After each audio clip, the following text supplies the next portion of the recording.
Vamos então dar início à nossa palestra de hoje. Tal como vos anunciamos, hoje vamos analisar este Testamento Doutrinário de Kardec. Uma obra que se diz póstuma exatamente porque ela é publicada cerca de 21 anos depois da sua desencarnação.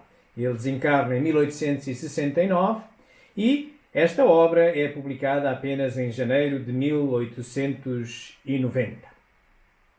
Resulta de apontamentos que ele tinha, coisas que ele deixou com a sua viúva, e já a sua viúva também tinha falecido, que falece em 1883, e é gestor do património, a sociedade que seguiu à Sociedade Anónima da Caixa Geral de Espiritismo, fundada logo a seguir à morte de Kardec, e que, ao ser detentora desses despojos de Kardec, vem depois a coligi-los e a publicar em livro nessa altura. Vamos, pois, recordar o que é que essa obra nos pode oferecer, lembrando, tal como dissemos,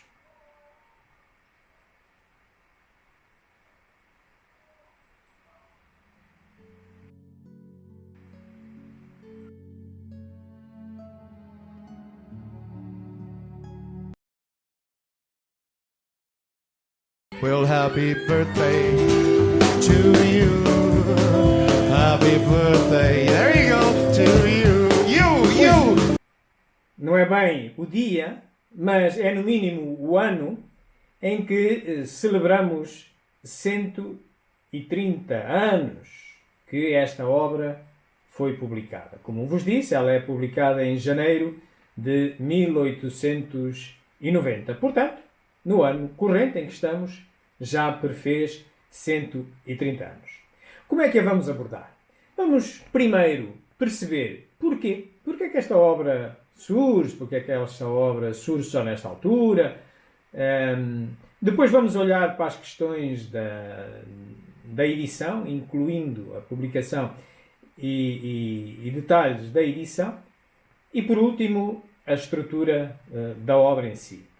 Vamos então começar por observar porquê. Porquê é que a obra foi feita. Vamos ver um pequeno filme que nos vai dar conta exatamente o que ela consta e a utilidade desta obra para o estudante do Espiritismo. O pedagogo, linguista e cientista francês Hippolyte Léon Denisard Rivail foi um instrumento de um espírito de verdade que possibilitou o advento do Consolador prometido por Jesus.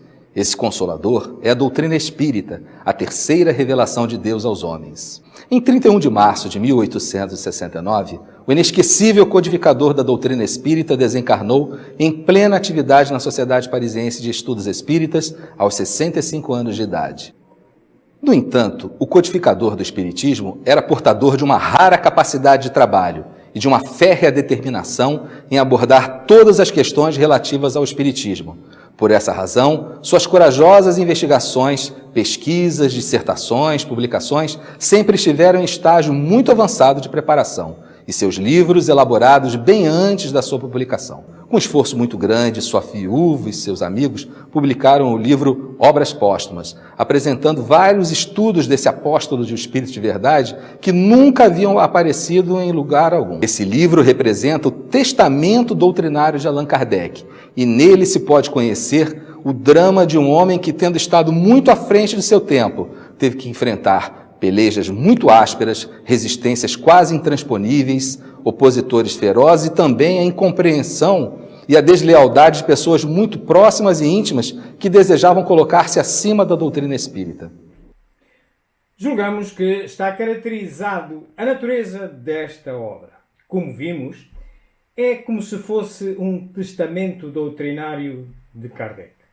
É a coletânea de notas que ele decidiu não publicar em nenhuma das suas obras, mas que por exemplo, nos ajudam a perceber a ambiência em que Kardec se movimentava, tal como aqui foi dito. Ele também enfrentava fortes detratores, era uma coisa nova. Portanto, e nós, ao lermos o que ali está, mensagens mediúnicas que ele recebeu e que nunca publicou, pelo seu critério entendeu que também não as devia publicar e que não seriam, talvez, importantes para a obra em si. Eu recordar-vos-ia que vulgarmente costuma-se dizer que o Espiritismo tem 5 obras básicas, mas às vezes confunde-se este básico com o fundamental. Eu recomendaria àqueles que realmente se interessam e querem estudar mais aprofundadamente o Espiritismo que revisitem uma obra que tem o nome de Catálogo Racional para levantar uma biblioteca espírita. É uma obra deixada escrita por Kardec. Ele morre em 31 de março de 1869 e é logo publicada no mês a seguir. E nessa obra, nesse catálogo, ele divide o conjunto de obras que ele entende ser importante para formar uma biblioteca espírita e divide-os pelo menos em 3 conjuntos. Um primeiro conjunto que ele chama as obras fundamentais, um outro conjunto que são obras complementares, espíritas mas complementares, e um terceiro, pelo menos, em que ele chama de obras contra o espiritismo. É importante nós conhecermos o contraditório em qualquer filosofia e em qualquer ciência, para podermos conhecer outras verdades. Pode ser que no contraditório encontremos detalhes, verdades melhores que nós temos que também renovar. Tanto ele assim era um homem racional e pragmático. Mas olhando para as fundamentais, e era aquele ponto que eu gostava de vos trazer, são 11 obras. Entre brochuras e obras mais completas, julga-se que ele terá escrito 32. Contudo, ele considera como fundamentais para se compreender o Espiritismo 11 obras, nas quais, efetivamente, estão as 5 que se julgam ou que se vão denominando de básicas, mas que não se tome a parte pelo todo. Esta, por exemplo, não está, obviamente, considerada por Kardec como fundamental, até porque ele tinha morrido. Isto é a posterior. Bom, deixando-vos este preâmbulo, íamos então agora olhar para as questões da publicação desta obra, os seus preparativos. Portanto, como já vimos há 130 anos, ela vem à luz do dia. O que ela contém são uma série de escritos da autoria de Allan Kardec e que são compilados pelos dirigentes daí então, em 1890, Sociedade da Livraria Espírita, fundada por Kardec. É este mesmo nome que ela tinha, mas esta sociedade veio mudando veio tendo muitos nomes, desde que ele faleceu logo após a morte. Portanto, é fundada uma sociedade anónima da Caixa Geral de Espiritismo que é dirigida por Amélie Boudet e um conjunto de sócios, mas ela era sócia maioritária e supervisora, que assume também a publicação de todas as obras, portanto, a Livraria Espírita, e depois essa sociedade anónima vai assumindo outros nomes ao longo dos anos, enquanto a Livraria Espírita só muda 2 vezes de nome, mas ela tem um nome distinto quando é publicada em 1890. Era a segunda vez que mudava de nome, tinha mudado uns anos antes, em 1868, já veremos para que não. Referir-vos que quem era o fiel depositário destes apontamentos que constituem este tratamento doutrinário? Amélie Boudet, a sua esposa, que ao longo desta história, desta sociedade que em 1890 se chama Sociedade da Livraria Espírita, fundada por Allan Kardec, é dirigida por este senhor, Pierre Gaëtan Lemarie, e que do que tinha sobrado, e já Amélie Boudet tinha morrido, em 1883, ele decide publicar o que ele considerou que seria importante nesta obra, chamada as Obras Póstumas. Como vos disse, esta sociedade da livraria espírita, fundada por Kardec, foi mudando muitas vezes de nome, portanto, em 1890 tinha mudado de nome há 2 anos atrás, em 1888, enquanto que a livraria que respondia às reimpressões de todos os livros de Kardec já se designava, tendo-se designado Livraria Espírita logo após a morte de Kardec, mudou 2 vezes de nome, e a última vez que muda, até ser publicada as Obras Póstumas, assume em 1878 este nome que aqui vê em baixo, Livraria de Ciências Psicológicas e Espíritas, e a localização física dela e da sociedade era exatamente aqui neste local, Rua de Chabanais 1, em Paris. A obra vem a lume mais ou menos com este aspecto gráfico, isto é uma reprodução da primeira edição, aparece com 2 partes e 452 páginas, e naturalmente que ao longo do tempo isto não sofre alterações. Kardec tinha morrido. Seria uma adulteração fazer-se alguma alteração em nome dele sobre esta obra. Portanto, ela não tem edições, contrariamente a outras obras de Kardec que tiveram várias edições, como por exemplo o Livro dos Espíritos teve 16 edições em vida de Kardec, o que é o Espiritismo teve 8, o Livro dos Médiuns teve 11, por aí adiante. Mas esta, tal como está, assim ficou. Nasce com estas 2 partes. Uma primeira parte, há ali uma bibliografia de Allan Kardec, há uns discursos que foram promovidos no dia 2 de abril de 1869, quando ele foi enterrar no cemitério de Montmartre. Depois tem ali uma parte que tem a ver com a fé raciocinada, etc. E tem depois uma outra segunda parte. A gente verá a detalhe o que é que consta em cada uma delas. Com o andar do tempo, e por exemplo, a versão mais comum aqui em Portugal, editada pela Federação Espírita Portuguesa, ela, digamos que está reorganizada. Não tem alteração nenhuma de conteúdo, mas está reorganizada. E parece dividida em 3 blocos em vez de ser nas 2 partes iniciais. Talvez para um arranjo melhor dos conteúdos. É assim que eu vejo, porque não vejo outra alteração. E assim nós agruparam todas aquelas partes que era a bibliografia de Allan Kardec, o discurso pronunciado os vários discursos pronunciados juntos do túmulo, e um aviso que havia ali aos assinantes da Revista Espírita. Eles condensam aquilo, digamos, numa parte introdutória. E então depois as outras 2 partes ficam mais aligeiradas. Portanto, e na primeira parte teremos então a profissão de fé raciocinada, a administração dos espíritos, etc. por aí adiante. E na segunda parte, alguns extratos, mensagens que Kardec tinha da Constituição do Espiritismo. Nós já vamos ver isso em detalhe. Isto para vos dizer que, consultando uma obra moderna, não vem exatamente 2 partes. Vem na mesma escrita, primeira e segunda parte, mas vem uma parte introdutória antes que, no início, a primeira e o que está aqui no sumário era apenas a mesma parte. Relativamente à validação, ao complemento para o estudioso espírita de o que aqui encontramos nas obras póstumas e, inclusivamente, poder perceber o que é que é selecionado para integrar estas obras póstumas, nada melhor do que irmos consultando a Revista Espírita.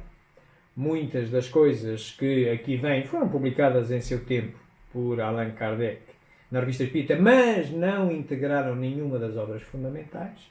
Continuaram no seu acervo individual. Podemos também olhar para algumas biografias de Allan Kardec que nos contam coisas interessantes também sobre isso, nomeadamente algumas mensagens que ele recebeu sobre a sua missão, etc., que ele nunca publicou lá nenhuma, mas vêm publicadas aqui. Talvez este livro também de muita luz de Berthe Fropo, uma vice-presidente da União Espírita Francesa, que sucedeu por divergências com este senhor, Pierre Gaëtan-Lemarry,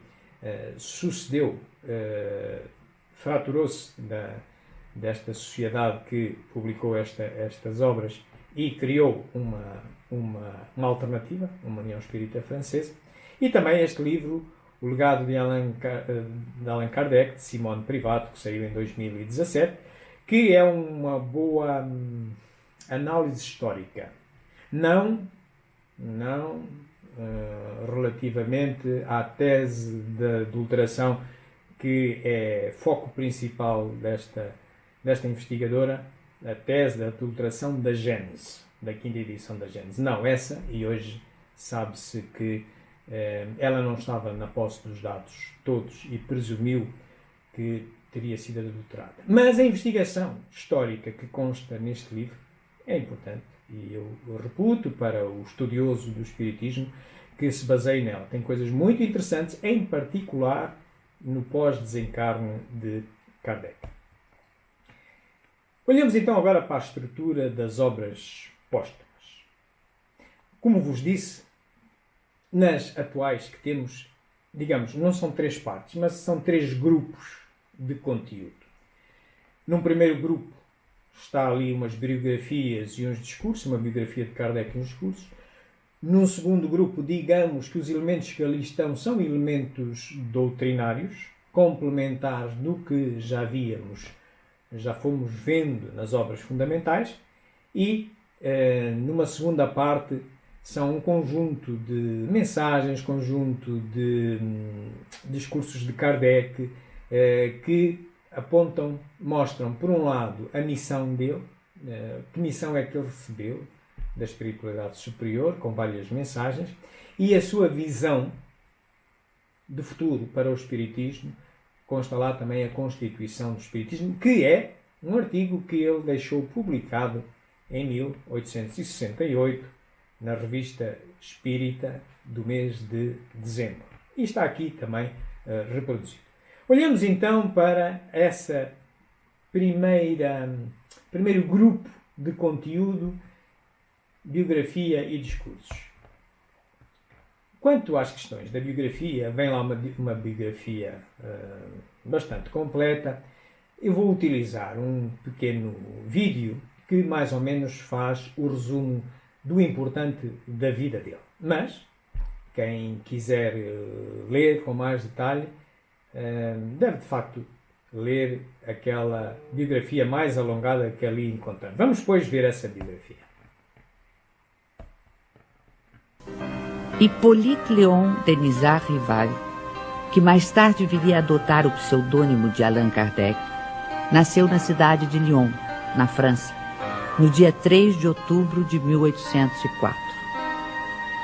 Com a idade de 10 anos, seus pais o enviaram para estudar em Yverdon, na Suíça, onde se localizavam um dos institutos de ensino mais famosos e respeitados em toda a Europa. Fundado pelo educador suíço Johann Pestalozzi, o instituto era uma espécie de escola modelo, admirada pela aristocracia, altas personalidades políticas, científicas, literárias e filantrópicas. Depois de haver concluído seus estudos em Yverdon, Rival tornou-se conceituado mestre, não só em letras como em ciências. Distinguindo-se também como notável pedagogo, publicou diversos livros didáticos e contribuiu com planos e métodos para a reforma do ensino francês. Esta longa experiência pedagógica habilitou o professor Rival para outra tarefa, a codificação do Espiritismo. Aos 65 anos incompletos, vitimado por um aneurisma, Allan Kardec faleceu em sua casa enquanto trabalhava. Este vídeo é um pequeno resumo dessa bibliografia mais alongada, que vos recomendo ler, mas que mostra a vida de Kardec, digamos, também dividida mais ou menos em 3 partes. Uma primeira parte enquanto ele é estudante e vai estudar para a Suíça, para Verdun. Depois regressa para Paris e tem um início de carreira como professor, pedagogo, e vem mais tarde a interessar-se, a partir de 1854, vem a começar a interessar-se pelo fenómeno das mesas girantes.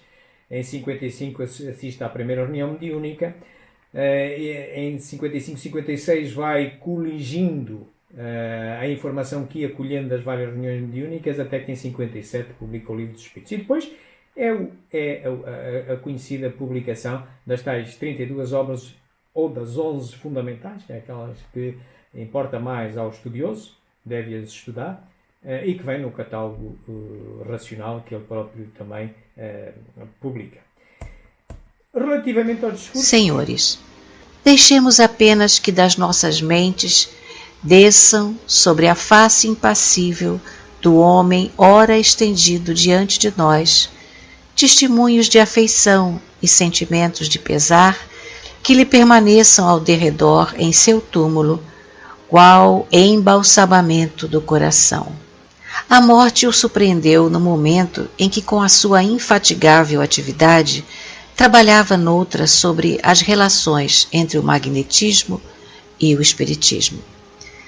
Pela Revista Espírita e pela Sociedade de Paris, cujo presidente ele era, se constituíra de certo modo o centro a que tudo ia ter, o traço de união de todos os experimentadores.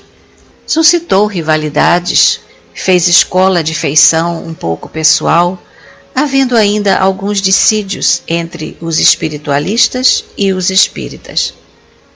Doravante, senhores, devemos unir-nos, todos, por uma solidariedade fraterna, pelo desejo geral e impessoal do verdadeiro e do bem.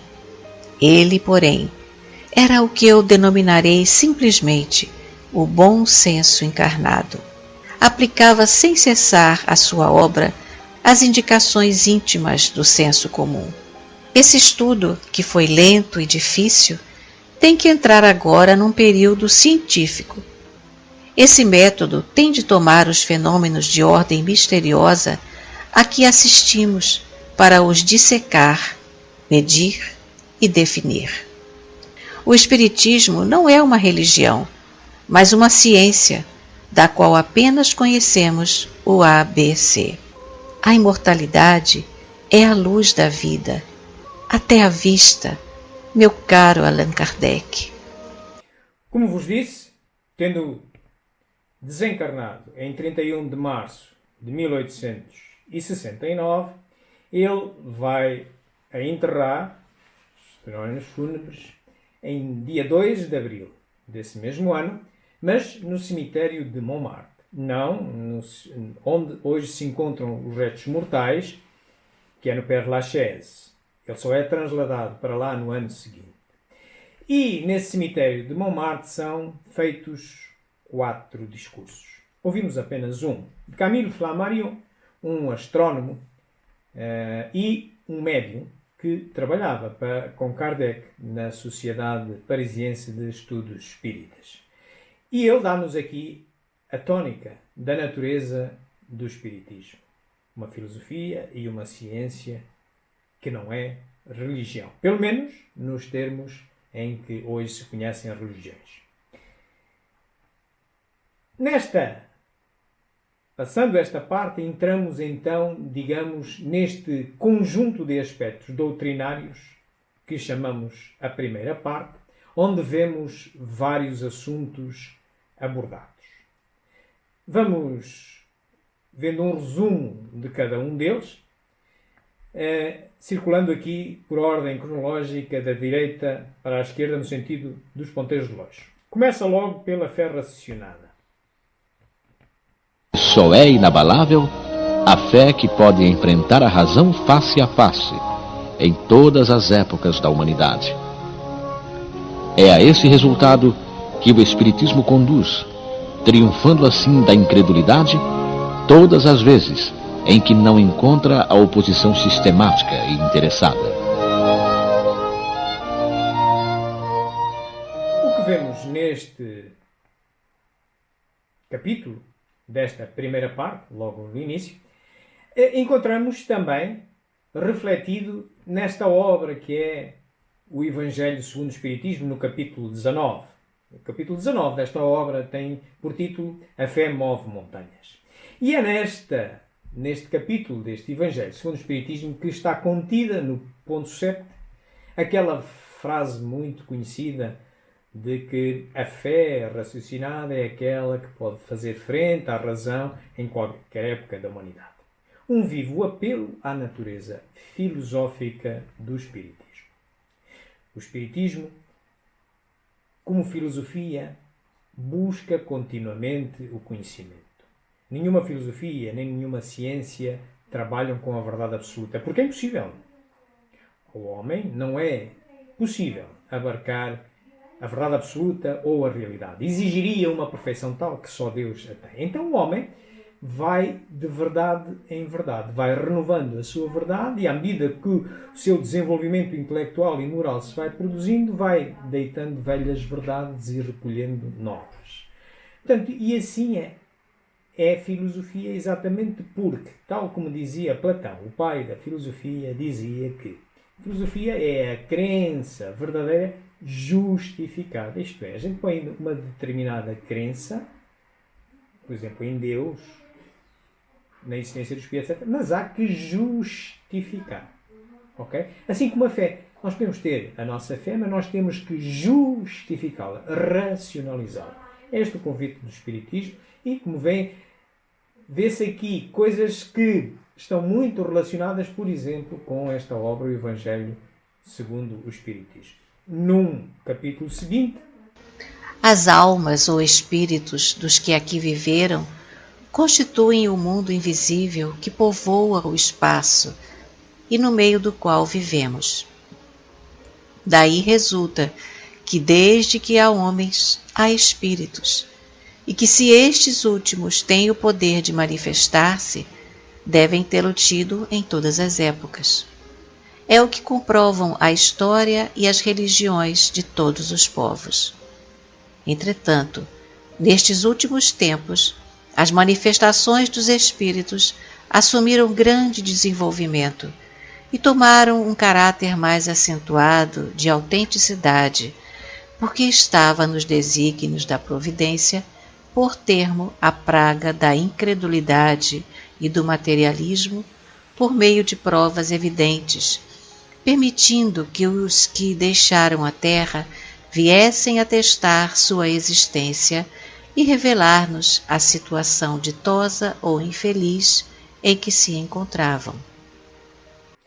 Este capítulo faz-nos recordar, para os conhecedores da codificação, faz-nos recordar que é o segundo livro do Livro dos Espíritos, ou a segunda parte do Livro dos Espíritos, a vida espírita, em que fala da existência do espírito, perispírito, da alma, reencarnações, etc. Quer do primeiro livro de natureza essencialmente científica de Kardec, que é o Livro dos Médiuns, e é de natureza científica porque contém lá as leis gerais universais das várias capacidades mediúnicas de então, pois já existem outras, e também, por exemplo, nos ajudam a perceber muito bem o porquê daquelas mensagens que encontramos no Céu e Inferno. Na segunda parte do Céu e Inferno, da obra Céu e Inferno, obra básica, mas fundamental, nós encontramos uma série de exemplos de espíritos desencarnados que nos vêm demonstrar como funciona a lei da causa e efeito, em que estado se encontram em função da vida que tiveram do lado de cá. Portanto, é um convite interessante também para revisitarmos todas estas questões das manifestações do Espírito. Num capítulo seguinte, a questão da natureza do Cristo foi debatida desde os primeiros séculos do cristianismo e pode-se dizer que a beleza do ponto de vista. A questão da natureza do Cristo foi debatida desde os primeiros séculos do cristianismo e pode-se dizer que ainda não se acha solucionada, foi a divergência das opiniões sobre este ponto que deu origem à maioria das seitas que dividiram a Igreja há 18 séculos. As opiniões se firmaram mais sobre abstrações do que sobre fatos. Sobretudo, o que se procurou foi saber o que o dogma continha de plausível ou de irracional, deixando-se geralmente de um lado e de outro de assinalar os fatos capazes de lançar sobre a questão uma luz decisiva. Mas onde encontrar esses fatos, senão nos atos e nas palavras de Jesus? Nada tendo ele escrito, seus únicos historiadores foram os apóstolos, que tampouco escreveram coisa alguma quando Cristo ainda vivia. Aí somente é que se há de procurar a chave do problema. Todos os escritos posteriores são apenas, e não podem deixar de ser, simples comentários ou apreciações, reflexos de opiniões pessoais, muitas vezes contraditórias, que em caso algum poderiam ter a autoridade da narrativa dos que receberam diretamente do Mestre as instruções. Para quem queira perceber a natureza do Cristo. Para a perceber tem que se ir às fontes primárias. E as fontes primárias são os evangelistas que foram escrevendo os evangelhos, porque Cristo não escreveu nada, mas serão aqueles que estiveram mais próximos de Cristo. E mesmo assim, é a verdade dos evangelistas. Não há de estar bastante próxima do que Cristo poderia pensar, mas ao ser contado por outros já não é o mesmo contado por mim. Convenhamos. Muito bem. Mas após isso, não consultando as fontes primárias, a gente encontra depois montes de elaborações, um bocadinho como a história do passa-palavra. Imaginai que nós agora, depois desta palestra, poderíamos todos sair com cuidado e tal, e faríamos uma filinha. E eu ficava cá atrás e pedia, por exemplo, ao Miguel, que ia à minha frente, pedia para passar uma mensagem. Eu dizia-lhe uma mensagenzinha qualquer ao ouvido. E ele ia passando até chegar ao primeiro. Vocês creem que ia lá chegar ao primeiro a mesma mensagem que eu introduzi cá atrás? Não. Não ia.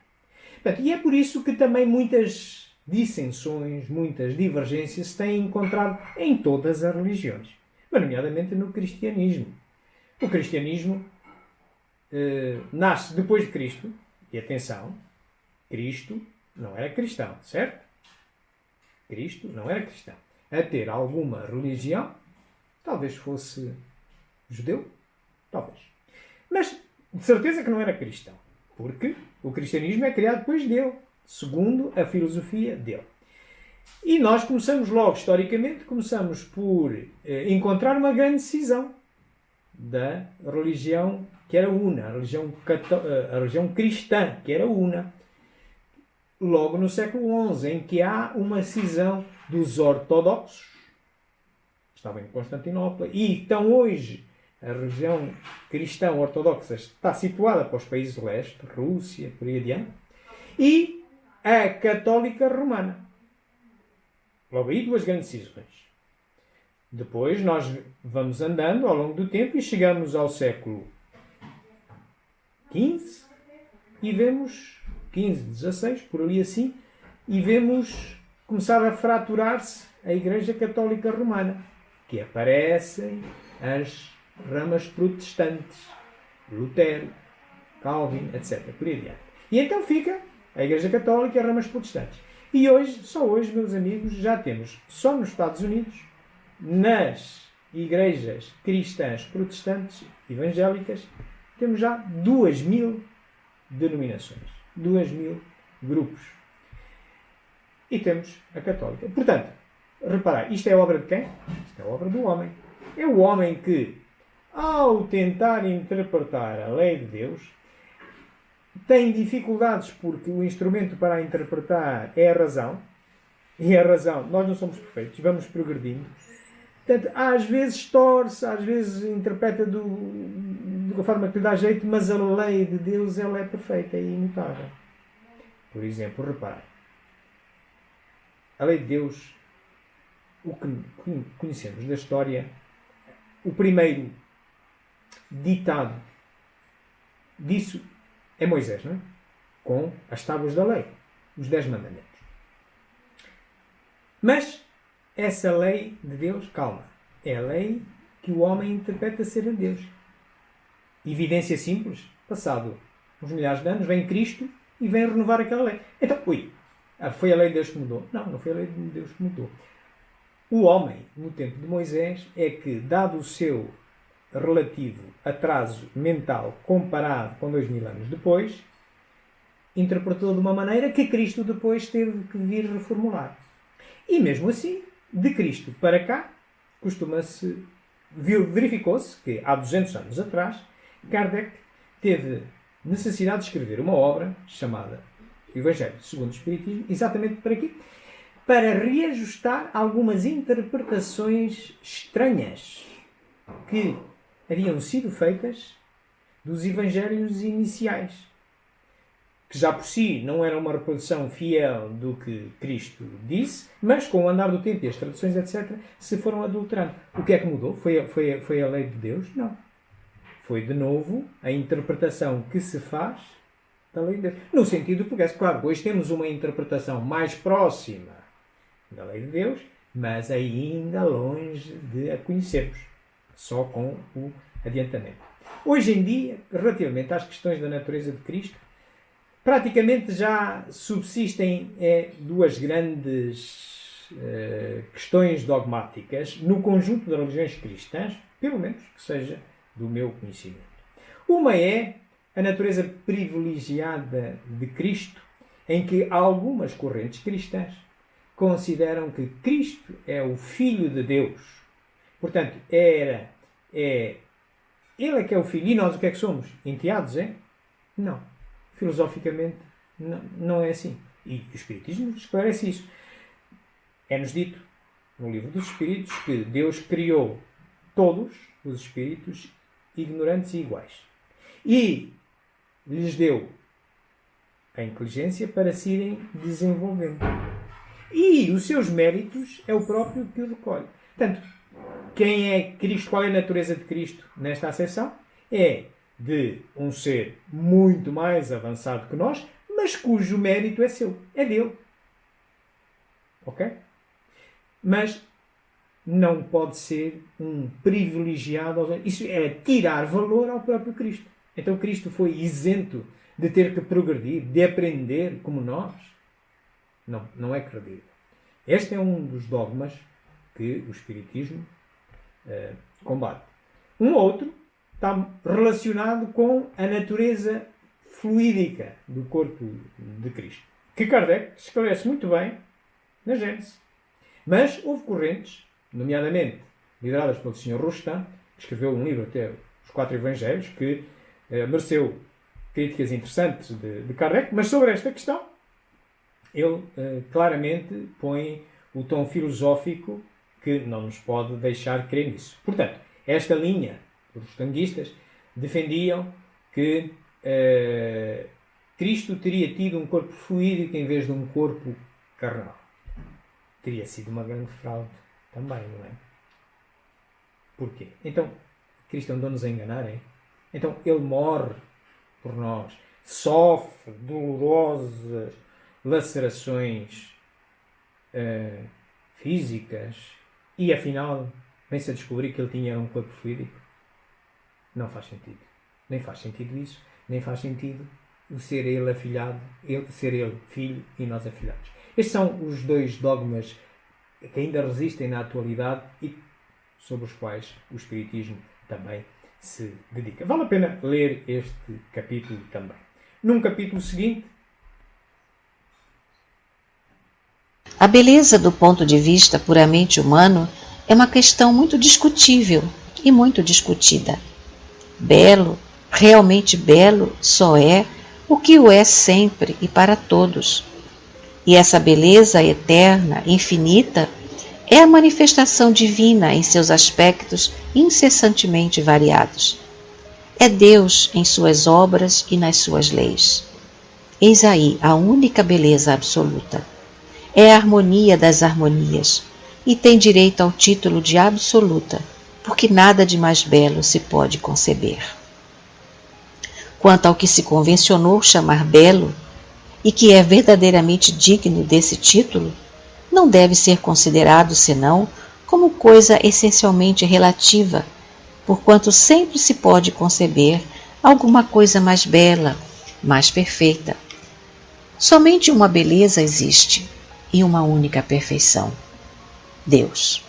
Fora dele, tudo o que adornarmos com esses atributos não passa de pálido reflexo do belo único, de um aspecto harmonioso das 1001 harmonias da criação.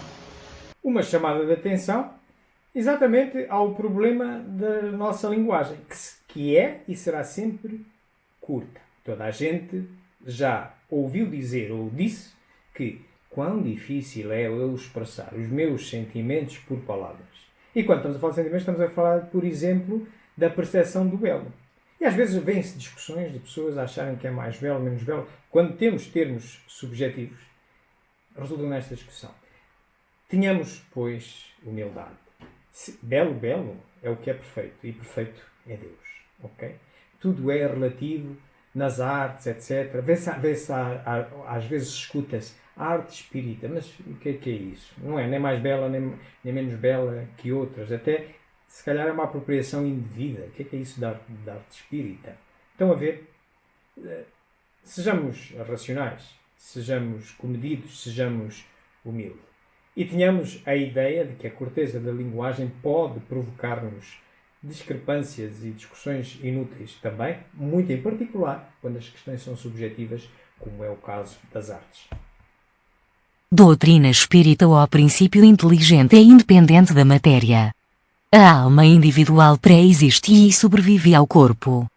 O ponto de partida ou de origem é o mesmo para todas as almas, sem exceção. As almas ou espíritos progridem mais ou menos rapidamente, mediante o uso do livre-arbítrio, pelo trabalho e pela boa vontade. A vida espiritual é a vida normal, a vida corpórea é uma fase temporária da vida do espírito. O espírito progride no estado corporal e no estado espiritual.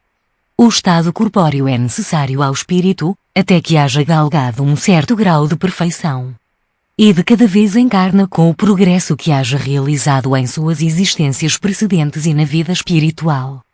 Quando, num mundo, alcança tudo o que aí pode obter, deixa-o para ir a outros mundos, intelectual e moralmente mais adiantados, até à perfeição do que é suscetível a criatura. A punição que sofrem é consequência do seu endurecimento no mal, de sorte que, com o perseverarem no mal, eles se punem a si mesmos, mas a porta do arrependimento nunca se lhes fecha e eles podem, desde que o queiram, volver ao caminho do bem e efetuar, com o tempo, todos os progressos. Neste capítulo, vocês poderão ver uma lindíssima análise filosófica das alternativas que a humanidade tinha a seu dispor no tempo de Kardec para encarar as questões da espiritualidade e da vida, desde a materialista, a deísta, a panteísta, a dogmática e a espírita. O que nós ouvimos foi um resumo da espírita, mas aconselho-vos a ler as outras. É importante para o nosso conhecimento também. Por último, há um outro capítulo que endereça vários problemas. Um deles, por exemplo, até tem a ver com o momento que nós passamos neste momento. As expiações coletivas. E nos ajuda a perceber porque vai mais além do que já vem dito na lei moral da destruição, na parte terceira do Livro dos Espíritos. Na lei moral da destruição, nessa parte terceira do Livro dos Espíritos, os flagelos gerais, de que é o caso o Covid-19 que estamos a passar, é-nos lá dito que todos esses flagelos gerais têm por objetivo o aceleramento do progresso do homem. Mas, claro, põe-se sempre questões de justiça relativa. Como é que toca a uns, não toca a outros? Se há aqui uma lógica de causa e efeito, nós recebemos um efeito que é produzido por nós e só a nós se deve se não é nesta vida é noutra, etc. Portanto, ao recebermos aqui um flagelo que atinja muita gente, a gente vai, ui, mas como é que atinge a tantos? Como é que tantos tinham cometido uma falta a ser punível com a mesma situação? E ele vem-nos dar numa mensagem maravilhosa de Clélie du Pontier, uma senhora que conhecia bem hebraico e se manifestou já como espírito várias vezes na Sociedade Parisiense de Estudos Espíritas, e alguns dos artigos, por exemplo, ela dita um artigo em 1868, para a Revista Espírita de Outubro de 1868, e que fala da epidemia na Ilha Maurícia, e ela tem um tirado muito interessante. Diz assim: sem dúvida é apavorante pensar em perigos dessa natureza, mas pelo facto de serem necessários. Referia-se à epidemia de cólera na Ilha Maurícia. Kardec enfrentou 4 das últimas 7 dos últimos 200 anos de cólera. Portanto, nós estamos a enfrentar uma coisa não está um bocado suavizada para o nosso lado. É preferível, em vez de esperá-los tremendo, preparar-se para enfrentá-los sem medo, seja quais forem os seus resultados. Para o materialista, é a morte horrível e o nada por consequência. Para o espiritualista, e em particular para o espírita, que importa o que acontecer? Se escapar do perigo, a prova o encontrará sempre inabalada. Se morrer, o que conhece da outra vida fala-o encarar a passagem sem empalidecer. Preparai-vos, pois, para tudo, e sejam quais forem a hora e a natureza do perigo, compenetrai-vos dessa verdade. A morte não é senão uma palavra vã, e não há nenhum sofrimento que as forças humanas não possam dominar. Para além disto, esta senhora, numa mensagem que podereis encontrar sobre as expiações coletivas neste capítulo, ela também adianta mais uma explicação que vem complementar aquilo que já tínhamos na Lei Moral da Destruição, que é o homem em si traz de si uma herança tríplice. Traz uma herança pessoal, como ser humano, e então recebe provas que são reflexos de algo pessoal, mas ele é também um ser familiar, e então pode, por exemplo, ser um excelente profissional nesta vida, sério, etc. Natureza individual. Mas pode, por exemplo, vir com problemas muito sérios a nível familiar e enfrentar provas a nível familiar. Isto para dizer que tem esta outra natureza. Mas ainda tem uma terceira natureza, que é a de cidadão, mais abrangente. Pertencer a um país ou até ao mundo. Neste caso, a pandemia geral que está a afetar todo o mundo, assim é. Mas mesmo assim vemos variações. Nem todos sofrem o mesmo nesta pandemia. Há uns que até desencarnam, há outros que nem sequer sentem nada. Estão a ver? Portanto, mas tudo tem uma lógica. Não se pode olhar quando a gente acha que é injusto, apanhou tantos, como é que era um bom homem? Bem, era um bom homem devagar. Pode ter sofrido determinado flagelo, não na sua condição individual, mas na sua condição mais coletiva, de um pequeno grupo familiar ou de um pequeno grupo de cidadania. É o que vem neste capítulo que eu vos aconselho. Outra questão que lá vem é sobre os detratores espiritistas. Vamos ouvir. É imprescritível o direito de exame e de crítica, e o espiritismo não alimenta a pretensão de subtrair-se ao exame e à crítica, como não tem a de satisfazer a toda a gente. Cada um é, pois, livre de o aprovar ou rejeitar. Mas para isso, necessário se faz discuti-lo com conhecimento de causa. Ora, a crítica tem por demais provado que ele ignora os mais elementares princípios, fazendo-o dizer precisamente o contrário do que ele diz, atribuindo-lhe o que ele desaprova, confundindo-o com as imitações grosseiras e burlescas do charlatanismo, enfim, apresentando como regra de todos as excentricidades de alguns indivíduos. Também por demais a malignidade ha querido torná-lo responsável por atos repreensíveis ou ridículos, nos quais o seu nome foi envolvido incidentemente e disso se aproveita como arma contra ele. uma chamada de atenção que detratores do espiritismo ou de qualquer outra corrente filosófica é normal. Os homens têm opiniões diversas. É preciso ser sério. É preciso se eu quero discutir um pormenor a respeito de uma determinada corrente filosófica, eu tenho que a conhecer. Não vou para lá pura e simplesmente só negá-la, sem justificar. Portanto, há que conhecer.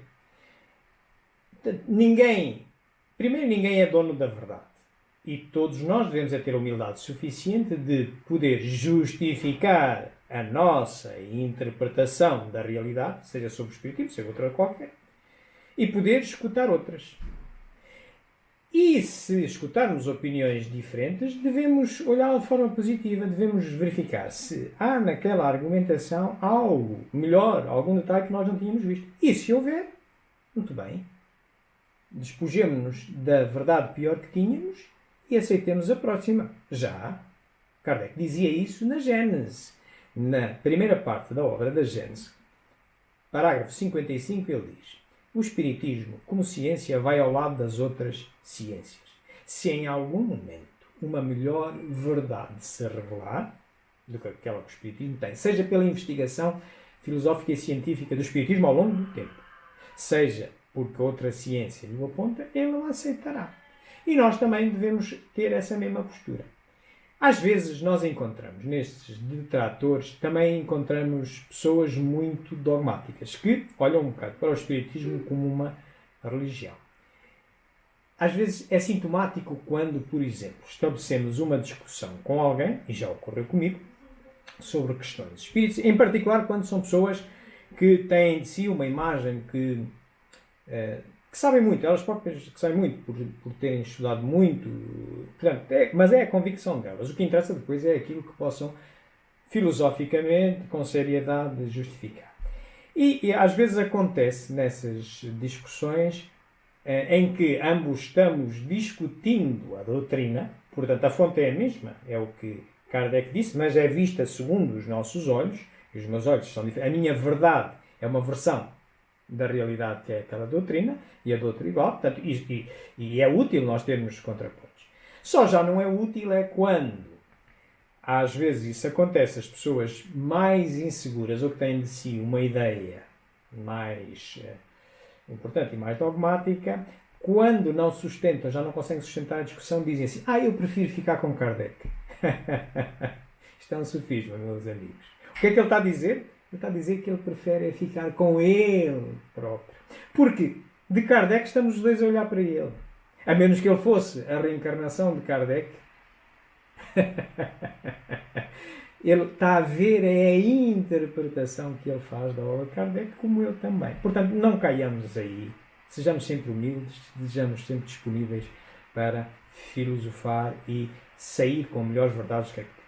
Isto encerrava a primeira parte. Na segunda parte, ela é dedicada à missão de Kardec e à visão que ele tem de futuro para o Espiritismo. Na missão de Kardec, vamos ver agora um conjunto de mensagens que só vêm publicadas ali nas obras póstumas. Muitas delas nem foram transcritas para a Revista Espírita, até ainda antes dele lançar o Livro dos Espíritos, em que o Espírito da Verdade e outros lhe vão dizendo o que é que se esperava dele. Vamos então ver. Vamos olhar aqui cronologicamente para 4 mensagens. Começando uma em 1856, em que lhe falam pela primeira vez na sua missão.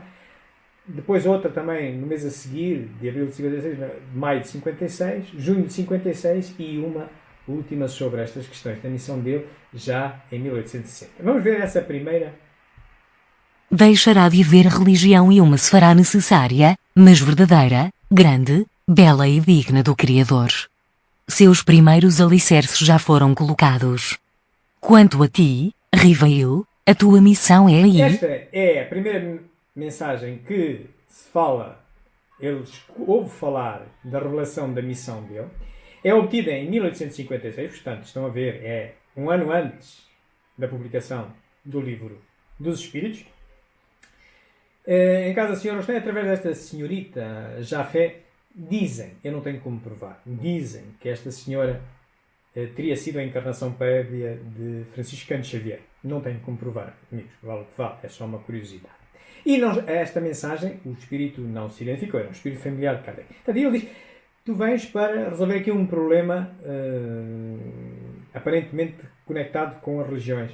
Arranjar aqui uma religião, mas no sentido verdadeiro, no sentido filosófico. As religiões aparecem para unir, para ligar, para endereçar-nos ao transcendente, às causas primeiras. Só que uma linguagem é curta, ao longo do tempo, manteve-se apenas uma palavra que já tem pelo menos 2 significados. Já se esqueceu o sentido filosófico da religião de unir, harmonizar todos, e já se lhe introduziu ritos, sacerdotes, instituições, umas teologias, uns livros sagrados e tal. Tudo formas que o Espiritismo não tem como verdadeira religião filosófica. Dou-vos um exemplo. Imaginai que vocês vão ir na rua e têm uma religião. Vocês têm uma religião. E perguntam ao transeunte, olha, amigo, qual é que é a sua religião? E agora, imaginai que a resposta dele não é coincidente com a vossa religião. E vocês, ui, não é do meu clube. Ele, mas espera aí, a religião não é para unir, hein? Então, mas estamos aqui no Benfica Sporting ou quê? Estão a ver? Muito bem. Portanto, outra. Se observares as tuas aspirações e tendências e o objeto quase constante das tuas meditações, não te surpreenderás com o que te foi dito.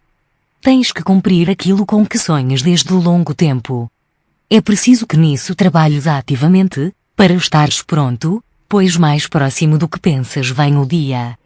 Esse espírito Amém. identificou-se, é um espírito que contribui muito para a primeira edição do livro dos Espíritos, e torna a referir estas questões do que se esperava dele. É de novo também pela mesma médium e na casa do Sr. Rostand. E claro, Kardec aqui, perante uma mensagem dessa, ele começa a sentir os seus ombros pesados. Eu sentiria, de certeza. Mas era o que lhe estava sendo solicitado. Para tais missões, não basta a inteligência.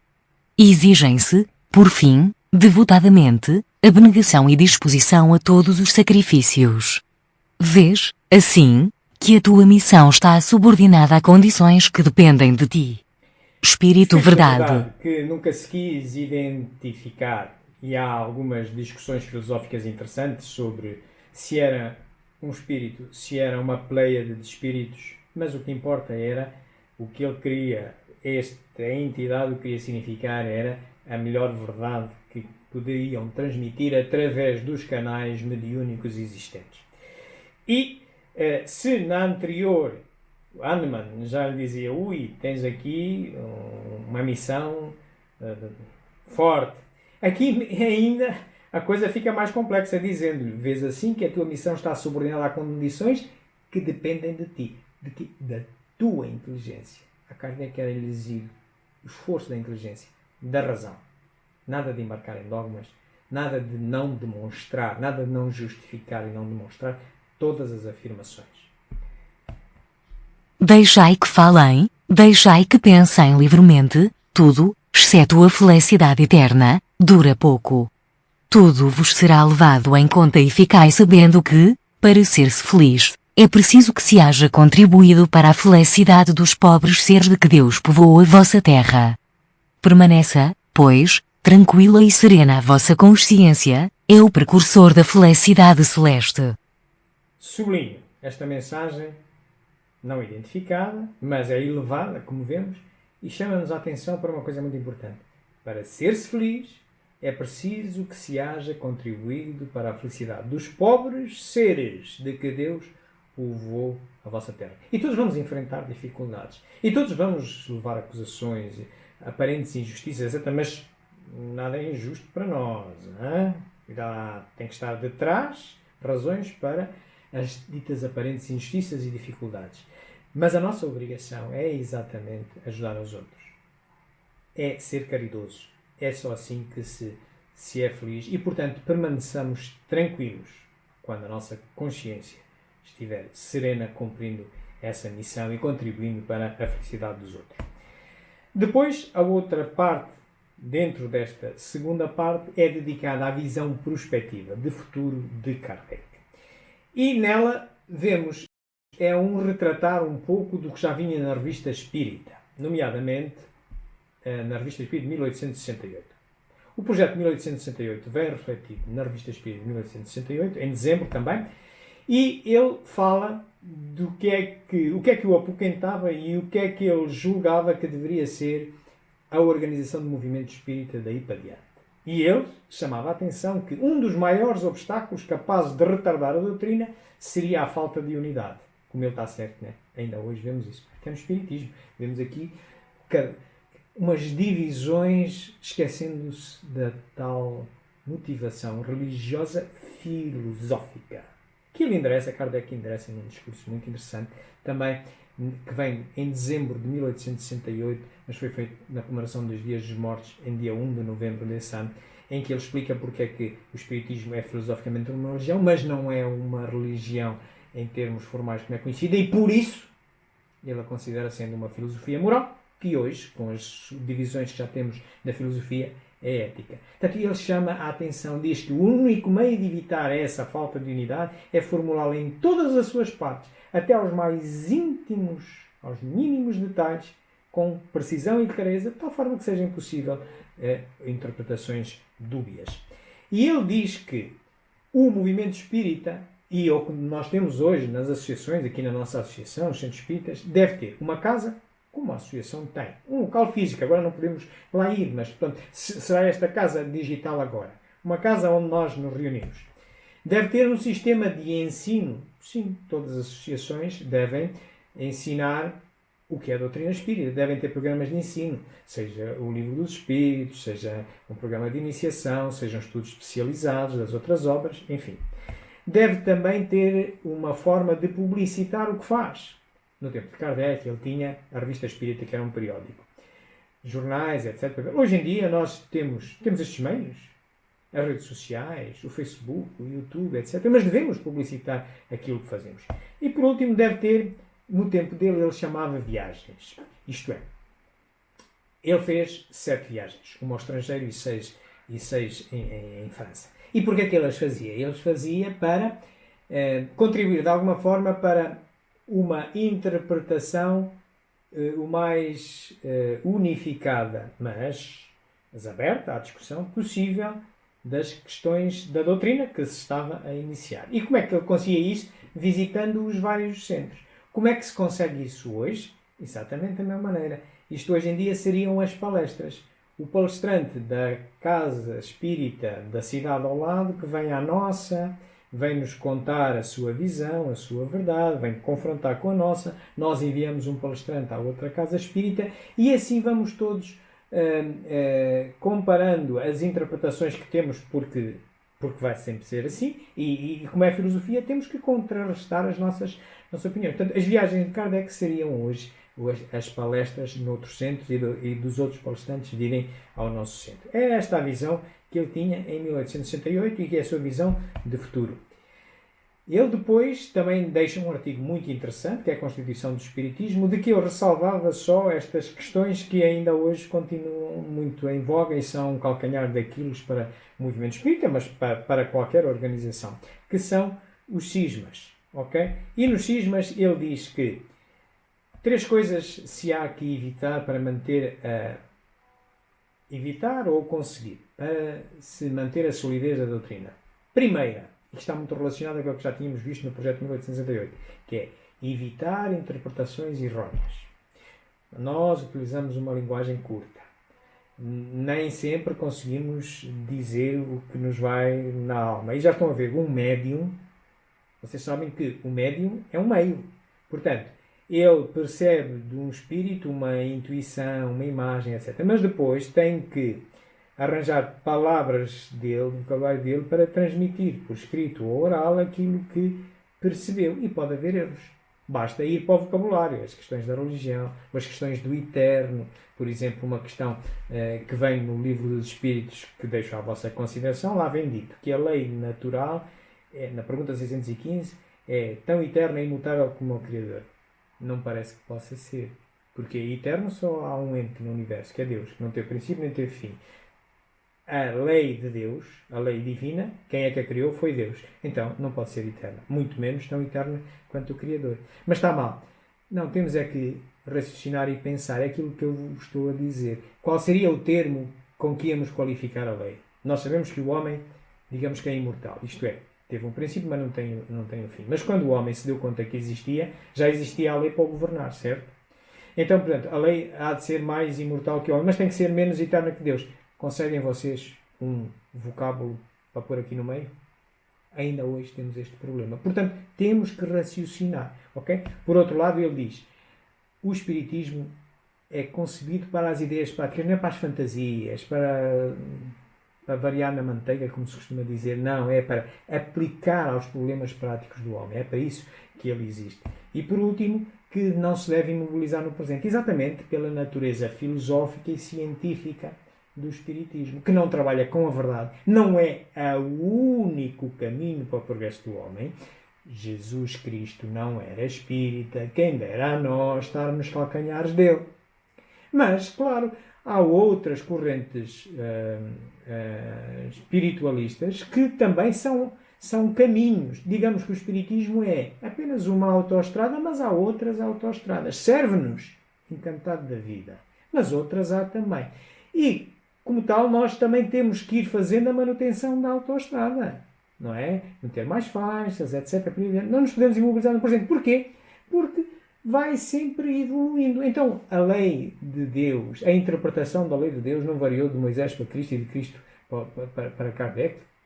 Então, estão a ver? O que é que mudou? Mudou, de facto, a capacidade do homem entender melhor as coisas. Portanto, o Espiritismo também tem que continuar. Não pode ficar... Não ficou no frigorífico, não havia frigorífico no tempo de Kardec. É preciso nós, hoje, continuarmos a desenvolver. Isso mesmo, como eu vos digo, encontrais na Revista Espírita em dezembro de 1868. Esta frase é vital.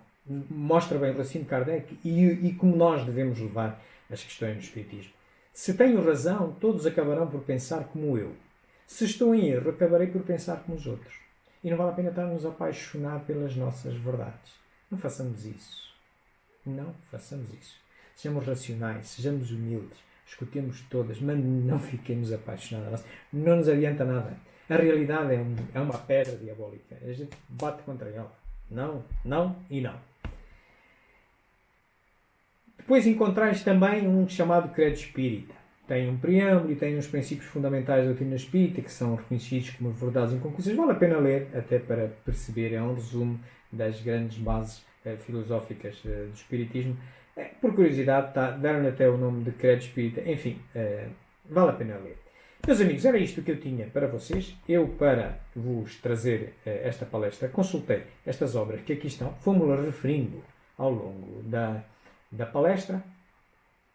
Também aqui tem o meu livro Pensamento Sistémico e Espiritismo, onde endereço estas questões, nomeadamente no primeiro capítulo falo da necessidade de se pensar sistemicamente, de nos apercebermos como é que resolvemos os problemas e das tais questões da realidade e verdade, que a verdade é tão só uma versão da realidade e que nós só beneficiamos tentando juntar a nossa verdade com a outras e construir uma melhor.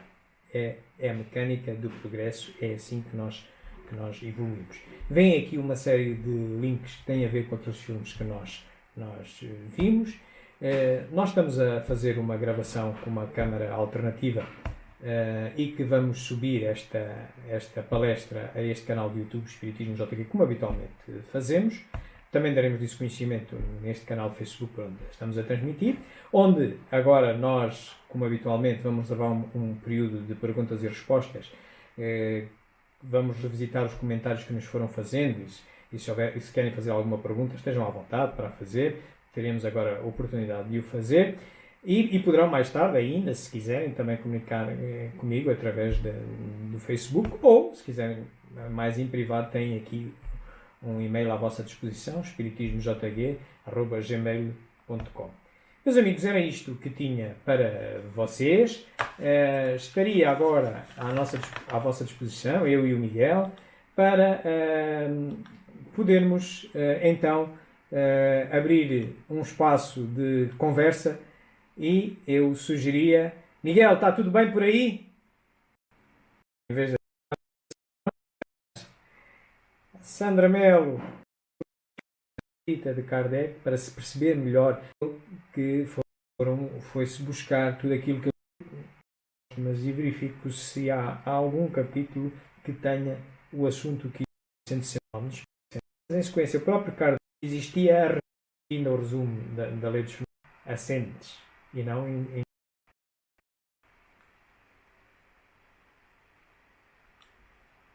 também um testemunho em primeira mão de como ele nos esclarece e nos incentivam a estudá-lo. E por isso se constitui ele. Muito obrigado, Sandra Melo, por esta referência.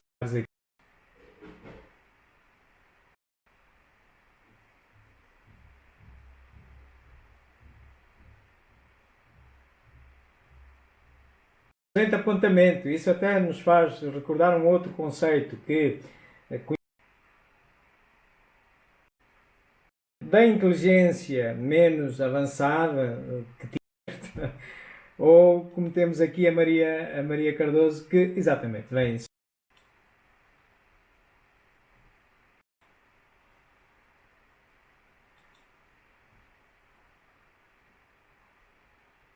vamos tranquilizar-nos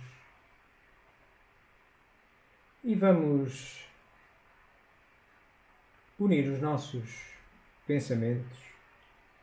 Qual força mais poderosa, acessível ao homem encarnado,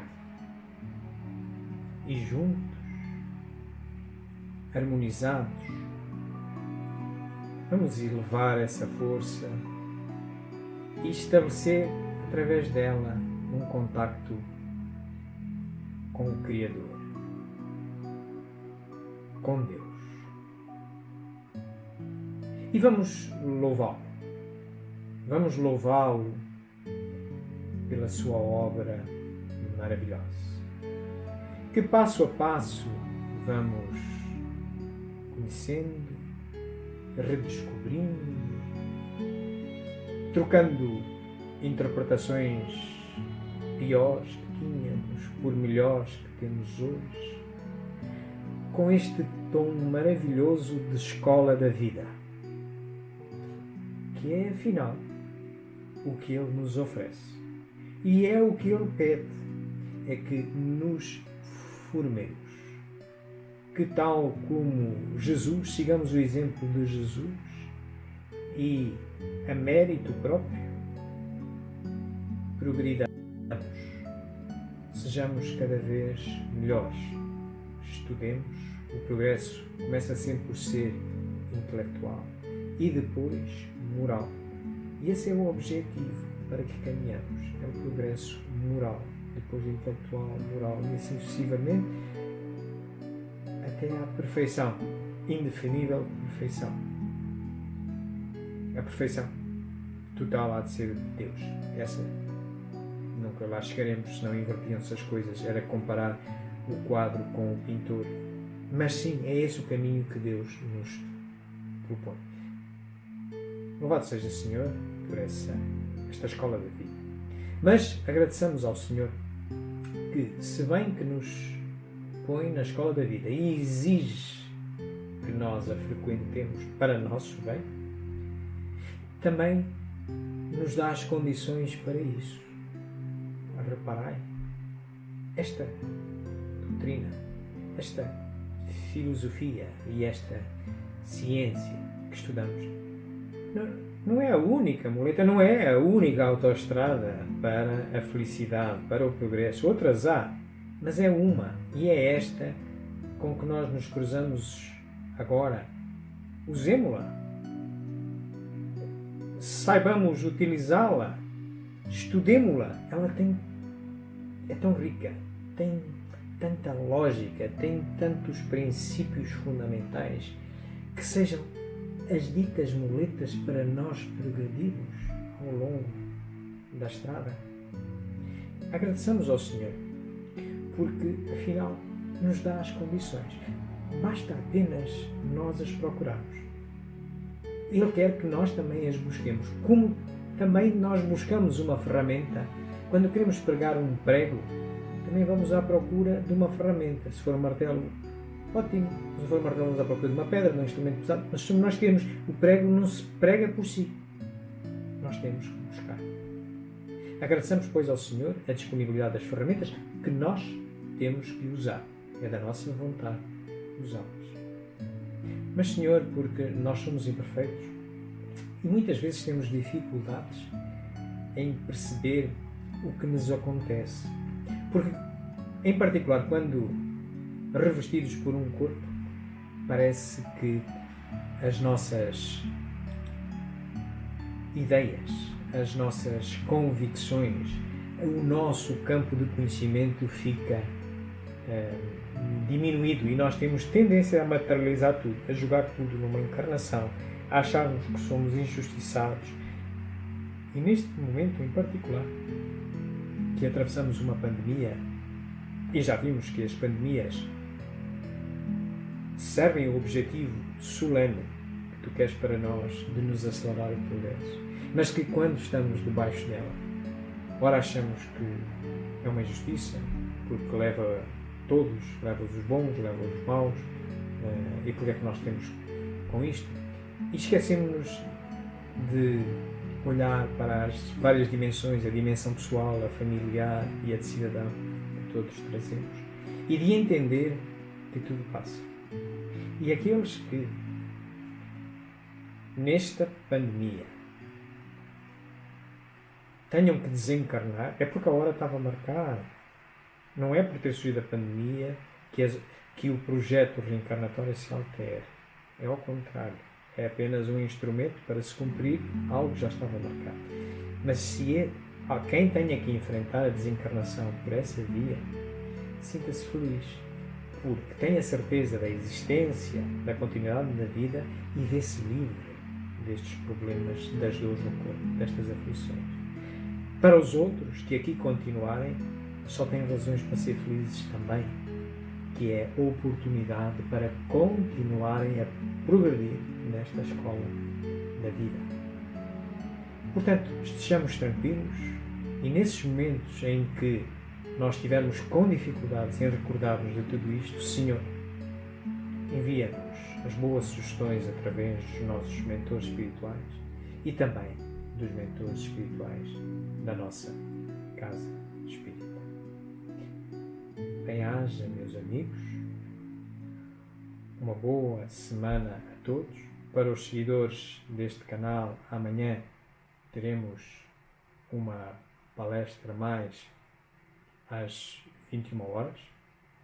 Será anunciada, já está anunciada aqui no Facebook, é sobre filosofia e espiritismo, e no sábado também teremos uma à tarde sobre o livro dos Espíritos, porque no sábado vão-se cumprir mais um aniversário, 163 anos do livro dos Espíritos. Vamos celebrar isso com uma palestra às 16 horas, hora de Portugal continental, numa palestra que vamos fazer para 2 centros de Alcobaça e todos estão convidados também. Bem-aja, meus amigos, uma boa noite a todos.